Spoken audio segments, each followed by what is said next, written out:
Hello, everyone. I hope you had a wonderful fall break and you were able to have some fun and relax.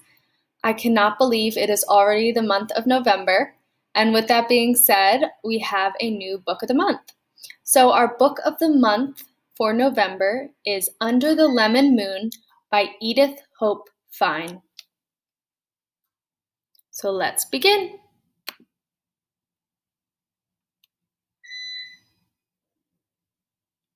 Deep in the night, Rosalinda heard noises. Whoosh, swish, snap! What is that? She wondered, slipping from her bed. She peeked out past Mamma's garden with its papa's closed scarecrow and past the wash line. Way back by the lemon tree, something was moving. Heart thumping, Rosalinda crept to the doorway. Blanca, her pet hen, fluttered down from the rafters.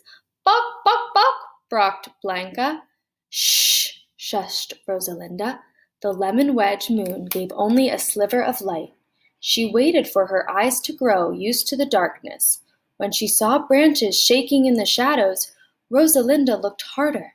A man with hunched shoulders was stuffing lemons into a cloth sack. Her lemons from her tree.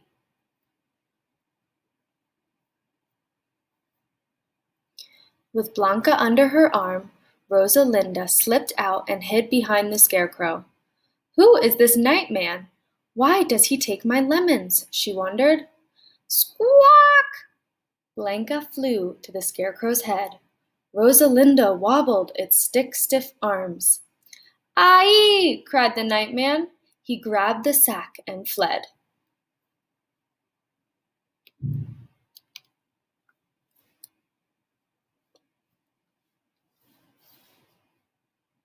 In the morning, Rosalinda touched the stump of a broken branch. Not a single lemon was left on the whole tree. A tear slid down her cheek. Oi, mi arbolito, my little tree! Rosalinda crooned a sad song as Blanca rocked along. She loved her lemon tree almost as much as she loved Blanca. Why, Blanca? Why did he do this? Rosalinda asked, clutching a bundle of twindle. By the end of the week, many leaves of the lemon tree were yellow. Some had fallen. Rosalinda's worries got bigger. First the night man, now her tree was sick. After breakfast, Rosalinda listened to the thrum-thrum of Mamma's loom. I must do something, Rosalinda told her parents. Perhaps someone we know can help, Mamma suggested, smoothing Rosalinda's long hair. A neighbor or friend or your abuela, added Papa with a hug. He turned back to his workbench. Rosalinda set out.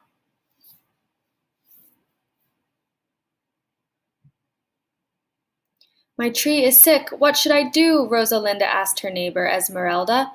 I talk to my plants, said Esmeralda, tending her lush flower garden. I did that, thought Rosalinda. Aloud she said, Gracias. She caught up with Senor Rodolfo, her friend, a few words. My tree is sick. What should I do? She asked.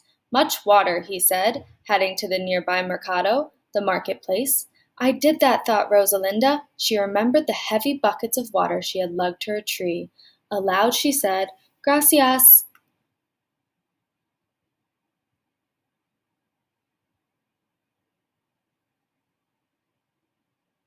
When Rosalinda arrived at her grandmother's house, Abuela was sitting on her porch in the morning sun.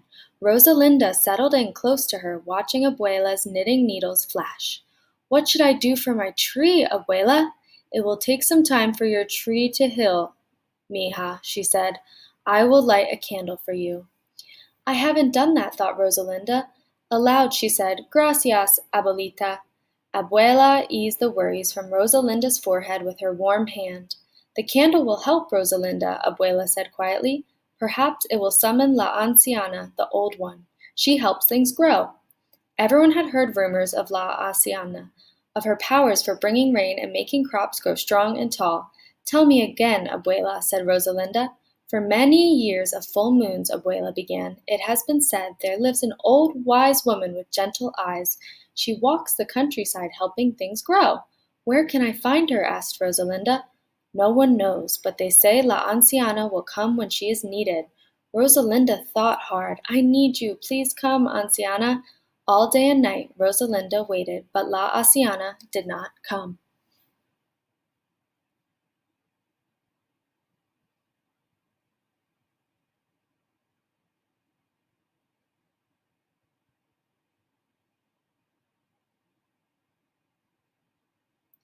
Be back by sundown, called Papa, as Rosalinda and Blanca left the house early the next morning. Rosalinda waved. She walked and walked, searching. Blanca balked at her heels. Everywhere they went, Rosalinda called, Anciana! Anciana! La Anciana did not answer. Maybe she isn't real, Rosalinda said to Blanca. A balk? Clucked the hen, as if she understood.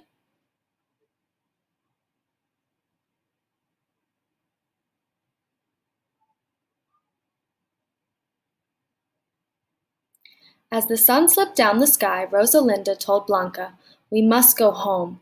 They circled back through the mercado with its colorful stalls and busy shoppers. Then Rosalinda stopped. Limones, said a sign on this last stall. Behind a man, a woman rocked a baby.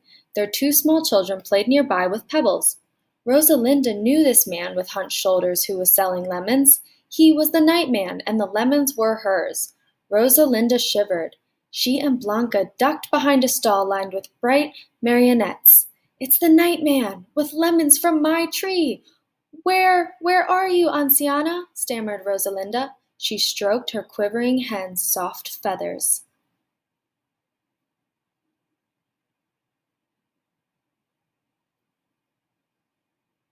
I am here, came a low, sweet voice. Rosalinda jumped. Before her stood a woman with silvery hair.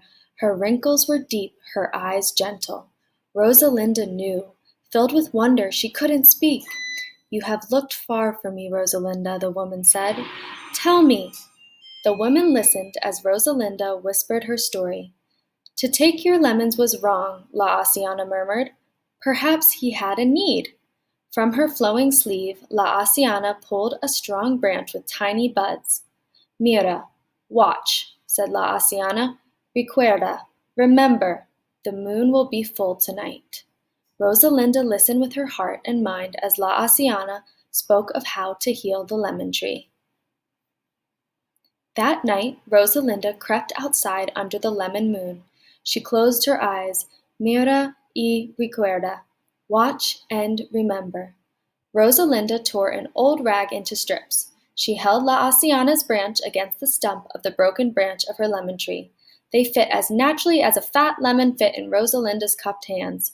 Round and round she pulled the ribbons of cloth, binding the two branches until they held as one. Moonbeams poured over the sickly tree, making yellow leaves look silver. Tired, Rosalinda curled up under her tree and dozed. She woke with a start when Blanca balked. Rosalinda rubbed her eyes, astonished. Her tree glowed golden in the night, dripping with lemons as big and round as baby moons. Arms wide, Rosalinda danced around the shimmering lemon tree. Blanca followed, wings aflutter. The next morning, Rosalinda told Blanca, I know what to do. She piled fat yellow lemons into a wooden cart. Blanca perched on the lemon pyramid. Off they went together. Friends and neighbors greeted her on the way. One by one, Rosalinda gave away the amazing lemons. Que grandes! How big! Gracias, said Esmeralda. Hermosos, said Senor Rodolfo. Lovely. Que juegos! How juicy! Gracias, said Abuela. When Rosalinda had given away all but one of her lemons, she headed for the last stall of the mercado. Rosalinda stared at the nightman, and he stared back. Then her warm hand touched his cold, rough hand, and she gave him her last fat lemon. Lo siento. I am sorry, the man lowered his eyes. Rosalinda found her voice. Siembra las semillas, plant the seeds, she told him. Do it tonight while the moon is still full. The man was quiet. He tilted his head toward his family with their worn clothes and hungry faces. For you and for them, said Rosalinda. I will do as you tell me, he said.